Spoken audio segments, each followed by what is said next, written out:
राधे राधे। आज का टॉपिक है मित्रता, मैत्री। तो मैत्री की परिभाषा क्या है? मैत्री की क्या परिभाषा है? तो रामचरितमानस में मैत्री की जो परिभाषा दी हुई है, भगवान ने अपने श्रीमुख से दी है। निज दुख गिरिसम रज करि जाना, मित्रक दुख रज मेरु समाना। जो न मित्र दुख हो ही दुखारी, तिनहि बिलोकत पातक भारी। जब भगवान बाली से मिलते हैं तो बाली से वो कहते हैं कि निज दुख, अपना जो दुख है, निज दुख गिरिसम, यदि वो पर्वत के समान भी हो, निज दुख गिरिसम रज करि जाना, तो उसको धूल के एक छोटे से कण के समान समझो। निज दुख गिरिसम रज करि जाना, मित्रक दुख रज मेरु समाना, और मित्र का धूल के कण के जैसा दुख भी बहुत बड़े पर्वत के समान समझो। निज दुख गिरिसम रज करि जाना, मित्रक दुख रज मेरु समाना। जो न मित्र दुख हो ही दुखारी, तिनहि बिलोकत पातक भारी। और जो अपने मित्र के दुख में दुखी नहीं होते, उन्हें बहुत पाप लगता है। तो मित्रता की ये परिभाषा है दोस्तों। और मित्रता के तत्व हैं निस्वार्थता, निष्कपटता, सरलता। तो इन्हें हम एक कहानी के माध्यम से समझने का प्रयास करें। एक व्यापारी की और राजा की दोस्ती थी। कहानी बहुत ध्यान से सुनिएगा मित्रों, क्योंकि मैंने जो भी कहानी आपके सामने बोली है वो आपके जीवन को छूती है, आपकी लाइफ को टच करती है। मैं कोई भी अनर्गल बात मैं आप बोल के आपका समय खराब नहीं करना चाहता। तो एक व्यापारी की और एक राजा की दोस्ती थी। दोनों एक दूसरे को देखते थे तो मैत्री तत्व उनके हृदय में प्रस्फुटित होता था, मित्रता उनके हृदय में जाग जाती थी। व्यापारी का चंदन की लकड़ी का काम था, चंदन की लकड़ी वो बेचता था।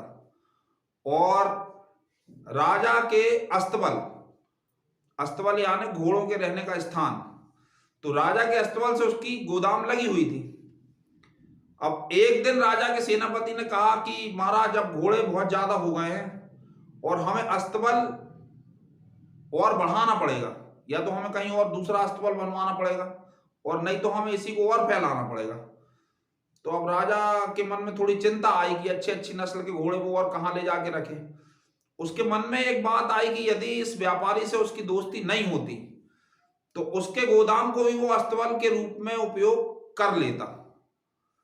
इधर उसी समय जब सेनापति राजा से ये कह रहा था और राजा के मन में ये विचार आ रहा था, उसी समय व्यापारी के मुनीम ने कहा व्यापारी से कि महाराज, सेठ जी बहुत दिनों से चंदन की लकड़ी नहीं बिक रही, गोदाम में जो माल है वो पड़ा ही है।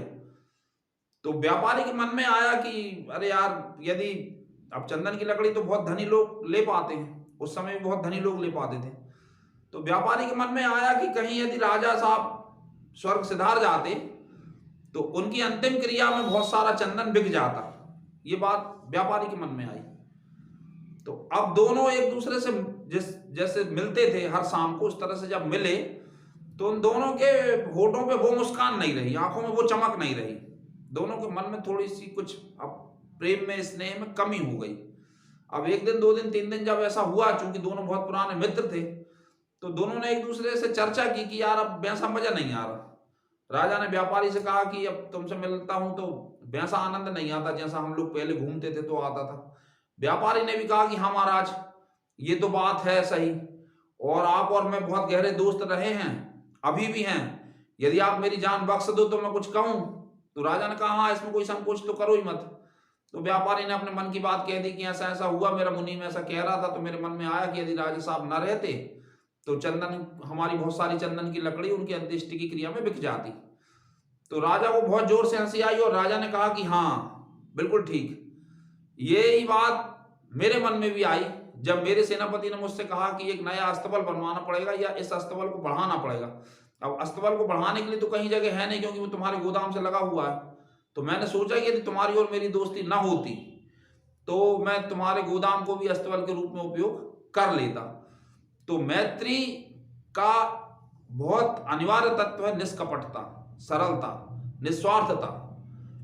अंग्रेजी में एक फ्रेज है, 2 is a company, 3 is a crowd. इसमें मैं आपको एक छोटी सी कहानी और मैत्री तत्व के लिए ऊपर समझाना चाहता हूं, बताना चाहता हूं। महाराज अकबर को अपने पुत्र की एक लड़के से दोस्ती बिल्कुल नागवार थी। वो बड़े परेशान थे कि इन दोनों की दोस्ती कैसे टूटे। वो लड़का ठीक नहीं था और दोनों किशोर उम्र में थे। तो जब राजकुमार पे उनकी किसी भी सलाह का कोई असर नहीं पड़ा तो उन्होंने बीरबल से कहा कि कुछ ऐसा करो कि राजकुमार का मन भी ना टूटे और दोस्ती में फूट भी पड़ जाए। तो बीरबल मुस्कुराए, बोले महाराज ये तो बड़ी आसान सी बात है। तो अब राजा साहब हैरान रह गए, बोले ठीक है अच्छा करके देखो। तो दोनों बच्चे जब एक दिन घूम रहे थे, उनमें से राजा साहब के लड़के को बीरबल ने बुलाया, बोले यहां आओ। जब वो बच्चा आ गया तो उसके कान के पास अपना मुंह ले जाके केवल फुसफुसाए, कुछ बोले नहीं। दूर से देखने वाले को ऐसा लगे कि कुछ बोल रहे हैं, कुछ फुसफुसाए और फुसफुसा के आगे निकल गए। अब ये बच्चा जब अपने मित्र राजकुमार जब अपने मित्र के पास पहुंचा तो मित्र ने पूछा कि बीरबल क्या कह रहे थे आपसे। तो उसने कहा कुछ नहीं, उन्होंने कुछ नहीं कहा, बस फुसफुसा के आगे निकल गए। उस दिन के बाद उन दोनों की दोस्ती वैसी नहीं रही। तो दोस्तों, ईश्वर करे कि आप सबको मित्रता का कभी न कभी एहसास हो, अनुभव हो और सच्ची मित्रता तक आप अपने जीवन में पहुंच सको। इसी शुभकामना के साथ बहुत बहुत बहुत धन्यवाद। राधे राधे।